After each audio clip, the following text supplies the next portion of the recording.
اسی پہ مہربان رب غفور ہوتا ہے کہ جس کے قلب میں عشق حضور ہوتا ہے۔ درود پڑھو اے عاشقان شہ انبیاء، درود پڑھو، درود پڑھنے سے چہرے پہ نور ہوتا ہے۔ ایک مرتبہ اور درود پاک کا نذرانہ پیش کرے۔ اللہم صلی علی سیدنا شفیعنا و مولانا محمد بارک وسلم، صلاۃ و سلام علیک یا رسول اللہ صلی اللہ تعالی علیہ وسلم۔ میں نے خطبہ مسنونہ کے بعد جس آیت مقدسہ کی تلاوت کر کے اپنے آپ کو مشرف کیا، اللہ تبارک و تعالی قرآن عظیم کے اندر ارشاد فرماتا، وَمِنْ آيَاتِهِ أَنْ خَلَقَ لَكُم مِّنْ أَنفُسِكُمْ أَزْوَاجًا لِتَسْكُنُوا إِلَيْهَا۔ اللہ فرماتا ہے کہ رب کی نشانیوں میں سے یہ بھی ہے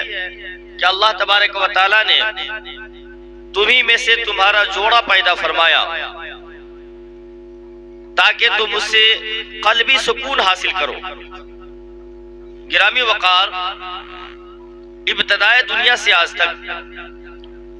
انسانی زندگی کو استوار رکھنے کے لیے اللہ تبارک و تعالی نے دو جوڑے پیدا فرمائے، ایک مؤنث اور مذکر، یا آپ ایک نر اور ناری کہہ لیں۔ ان دونوں جوڑوں کو اللہ تبارک و تعالی نے جب بنایا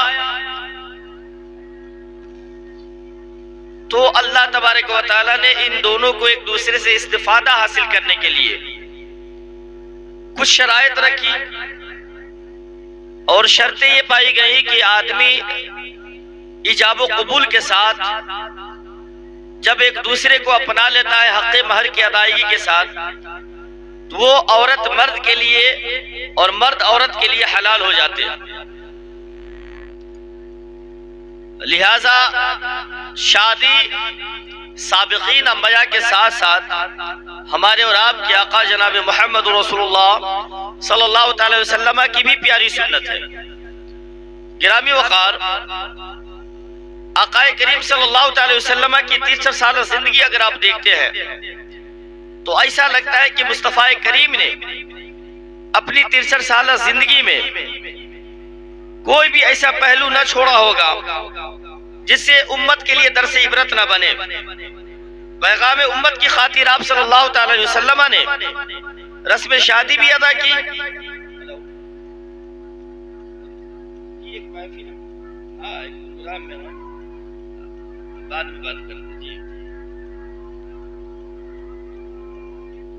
پیارے آقا صلی اللہ تعالی وسلم نے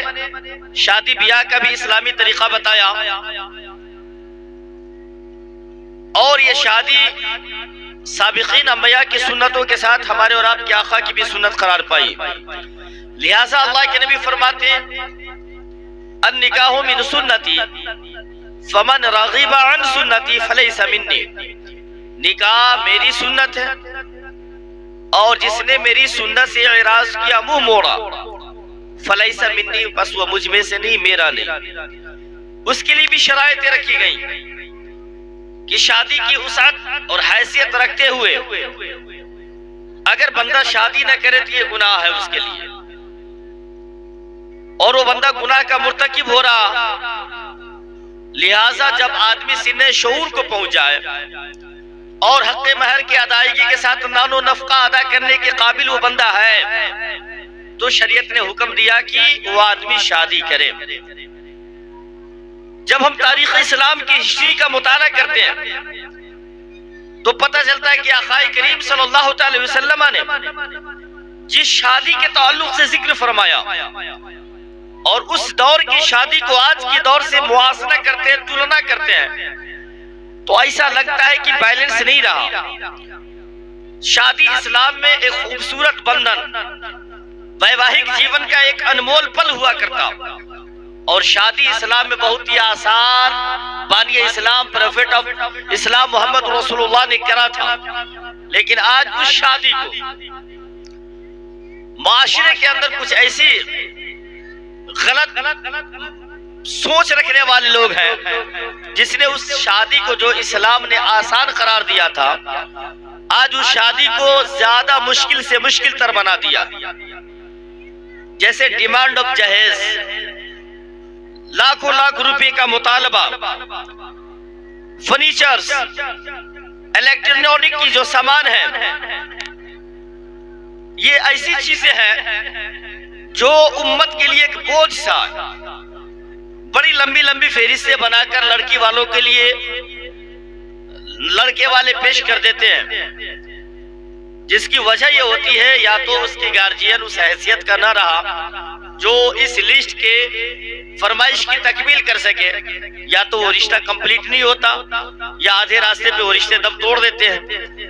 یا وہ باپ جو 2 لاکھ 2.5 لاکھ میں اپنے داماد کو جہیز دے کر اسے نہیں اپنا سکتا، وہ باپ دن بدن اس جہیز کی بوجھ تلے گھٹن سا محسوس کرتے ہوئے اپنے خون جگر کو روز جلاتے جلاتے حتیٰ کہ وہ انسان مانسک روگی ہو جاتا ہے، مینٹل ہو جاتا ہے، اور ایک دن ایسا بھی آتا ہے کہ وہ انسان یا تو خودکشی کر لیتا، یا تو سوسائڈ کرنے پر مجبور ہوتا، یا وہ بچیاں غلط راستہ اختیار کرنے پر مجبور ہوتی ہیں. میں کہہ رہا ہوں کہ معاشرے میں یہ مہلک بیماری ڈالا کس نے ہے؟ معاشرے کے اندر یہ زہر گھولا کس نے ہے؟ یاد کر لو، صرف آپ بیٹے والے ہی نہیں، کل آپ بھی بیٹی والے ہو سکتے ہیں. آپ کی بیٹی نہیں تو آپ کی پوتی ضرور ہوئیں گی. آپ ذرا سوچو تو صحیح، آج آپ کو اللہ نے بیٹا دیا ہے تو آپ اپنے فخر سے جہیز کا مطالبہ کرتے ہو، لیکن جس کے پاس صرف بیٹیاں ہیں وہ بندہ اس امت کی فرمائش کو کیسے پورا کرے گا؟ جس امت کے پروفٹ نے اسلام میں شادی کو اتنا آسان کیا تھا کہ ایجاب و قبول کے ساتھ حق مہر کی ادائیگی کر لے، نان و نفقہ کے قابل بندہ ہے تو رسم نکاح ادا کر لے، شادی ہو جائے گی. لیکن اس شادی کو جہیز کے کچھ لالچی کتوں نے اس قدر دشوار کر دیا ہے کہ معاشرے کے اندر برائیاں پھیلتی جا رہی ہیں. بچیاں عمر پہنچ گئی کہ وہ شادی کے قابل ہو گئی، لیکن باپ بیچارہ پورا محلہ قرب و جوار ڈھونڈتا پھرتا ہے کہ میں اپنے حیثیت کا داماد کہاں سے لاؤں. اگر اس دور میں جو ہے جس کی کوئی حیثیت بھی نہیں، وہ بندہ بھی 1.5-2 لاکھ کی ڈیمانڈ کرتا ہے. جس کے گھر پہ کھپڑا نہیں ہے وہ بندہ بھی 2-2.5 لاکھ کا ڈیمانڈ کرتا ہے. جناب بلبل بنگال نے کہا تھا کہ آج جگہ کم ہے اس لیے جہیز مانگ رہا، جس دن ان کے پاس جگہ زیادہ ہو جائے گی تو وہ جہاز مانگے گا. میرے پیارے بھائیوں، آپ کو سمجھنا ہوگا، جو غیروں کے معاشرے تھے، جو شادیوں میں غیروں کی ڈیمانڈ ہوا کرتے تھے، آج غیر مسلم لوگوں کی شادیاں آسان ہو گئی ہیں. مسلمانوں کے اندر ڈیمانڈ بڑھ گیا، مسلمانوں کی سوچ و فکر بدل گئی ہے. کل تک جو رسومات غیروں کے تھے، آج وہ رسمیں ہمارے معاشرے میں جنم لے رہی ہے. آج وہ سارے رسومات ہمارے معاشرے میں آ گئے. اللہ کے نبی فرماتے من تشبہ بقوم فہو منہم، کہ جو جس قوم سے مشابہت کرے وہ اسی میں سے اسی کا ہے. اسلام تو ایک بیلنس کا مذہب ہے، اسلام میں تو استوار برابری کا خیال رکھا گیا ہے. لیکن ذرا سوچو مسلمانوں، نام و نہاد کا مسلمان نہ گئے، شریعت کا کچھ لحاظ و پاس ہمارے اندر نہیں، نہ شریعت کی مطابقت ہے، نہ مطابقت ہے، نہ مصطفیٰ کی شریعت کے لحاظ و پاس ہے. تم کیسے مسلمان ہو؟ معاشرہ کہاں جا رہا ہے؟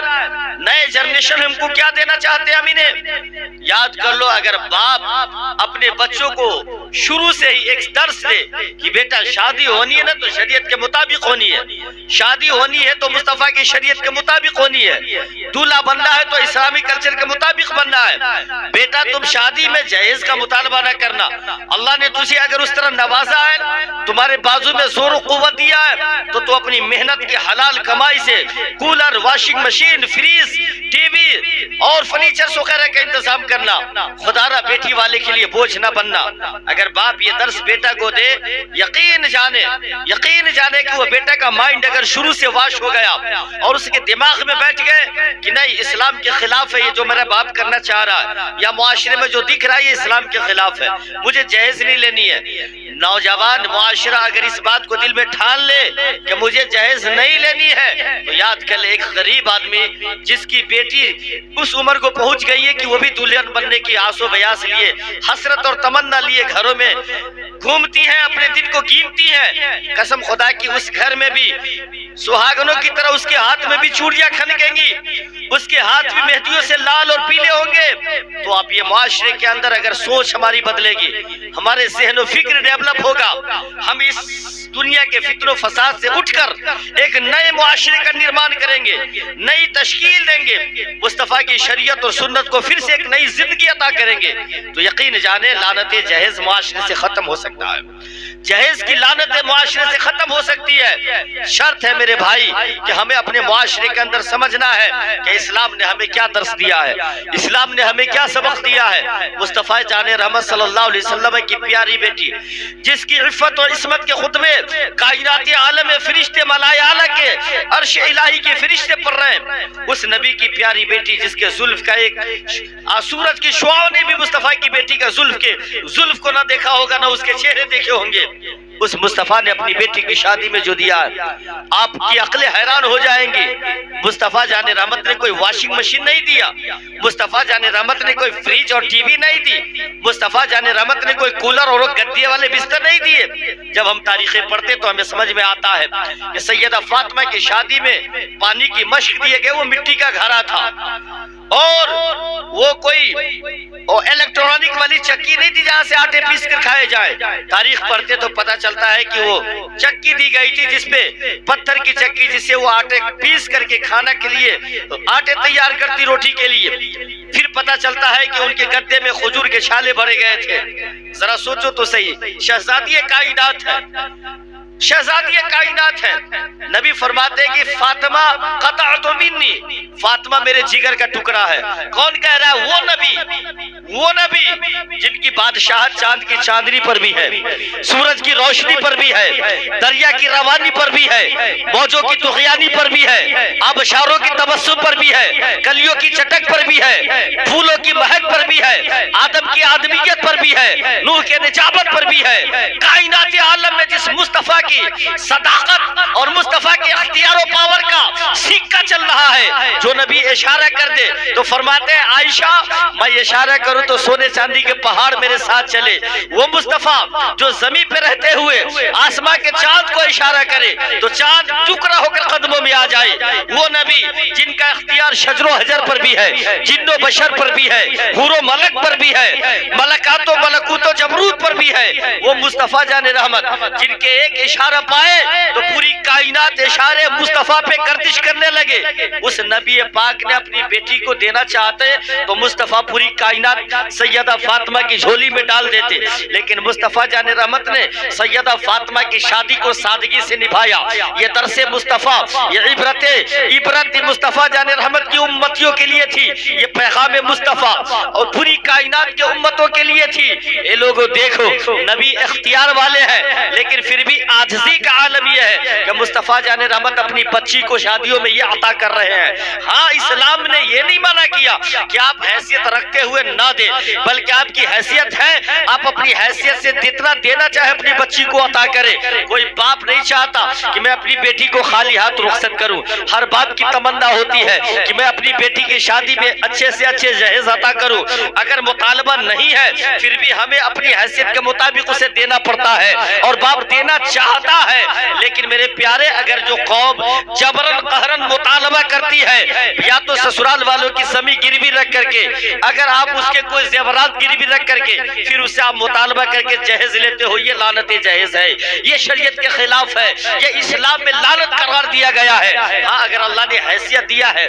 آپ کو نوازا ہے، تو آپ اپنی بیٹیوں کو جتنا چاہو عطا کر دو۔ مصطفیٰ جان رحمت صلی اللہ تعالی علیہ وسلم کی وہ شان و رفعت ہے کہ سیدہ حضور تاج الشریعہ فرماتے ہیں جہاں بانی عطا کر دے، بھری جنت ہبا کر دے، نبی مختار کل ہے، جس کو جو چاہے عطا کر دے۔ مصطفیٰ چاہتے تو پوری کائنات دے سکتے تھے، لیکن میرے نبی نے چاہا کہ اس کو ایک عاجزی والی زندگی عطا کی جائے، اسے ایک بندے کی شان عطا کی جائے۔ مصطفیٰ جان رحمت ہے، سیدہ فاطمہ ہے، ادب و احترام کا عالم یہ ہے، فاطمہ سے اس قدر مصطفیٰ کو پیار ہے کہ سیدہ فاطمہ نبی کے گھر آتی ہے تو رسول اللہ صلی اللہ علیہ وسلم جن کے قدموں میں کائنات جھکتی ہے، وہ نبی اپنی بیٹی کے لیے کھڑے ہو کر ان کا تعظیم کرتے نظر آتے ہیں۔ وہ فاطمہ سے پیار مصطفیٰ کو ہے۔ لیکن میرے پیارے، جب شادی کی تاریخ آئی ہے اور بڑے بڑے صحابہ نے پیغام بھیجا ہے یا رسول رسول اللہ میں فاطمہ سے نکاح کرنا چاہتا ہوں، لیکن میرے آقا نے چنا کسے ہے؟ ابو تراب کو چنا ہے،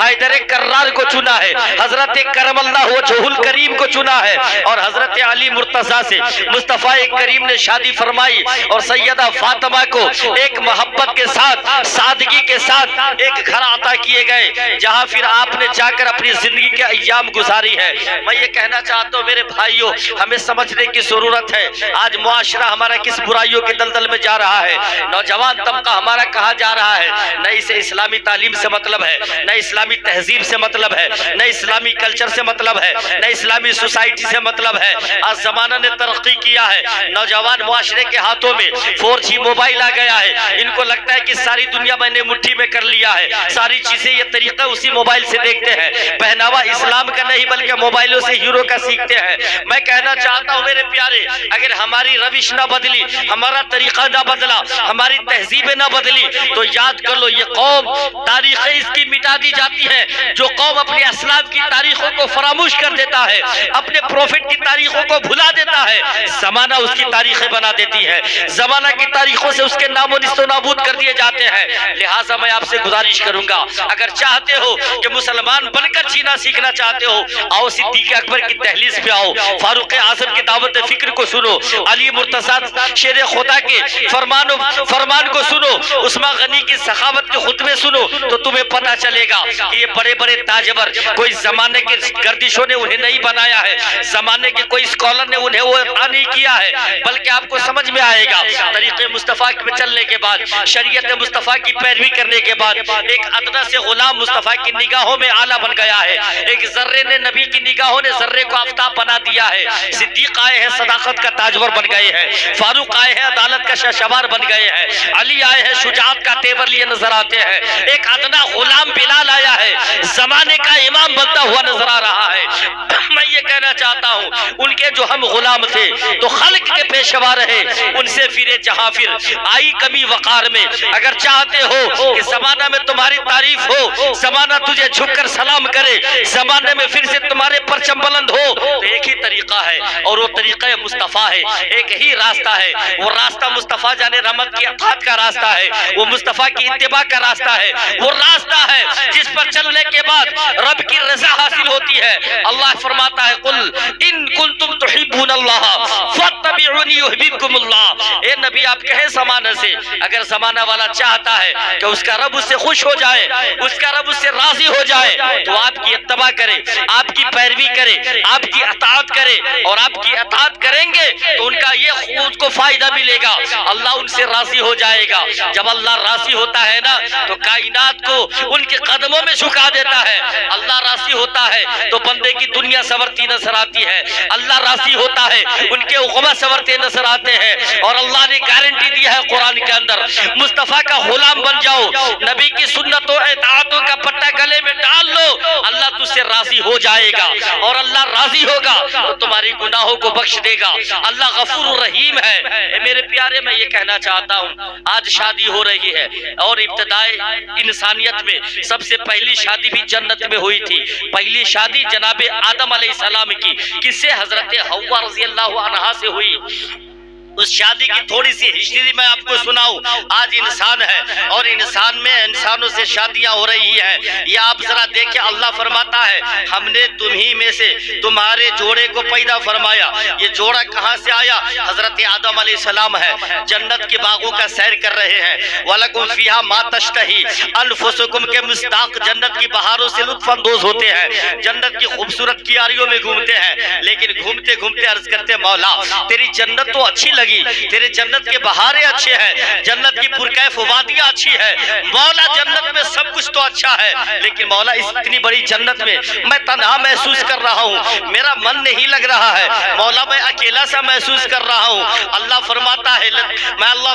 ہے آدم تمہارے سکون قلب کا ذریعہ میں بناتا ہوں۔ اللہ تبارک و تعالیٰ نے فرشتوں کو حکم دیا آدم علیہ السلام کی آنکھوں میں نیند ڈالی جائے، چونکہ جنت وہ جگہ جہاں نیند نہیں آ سکتی، جنت میں کوئی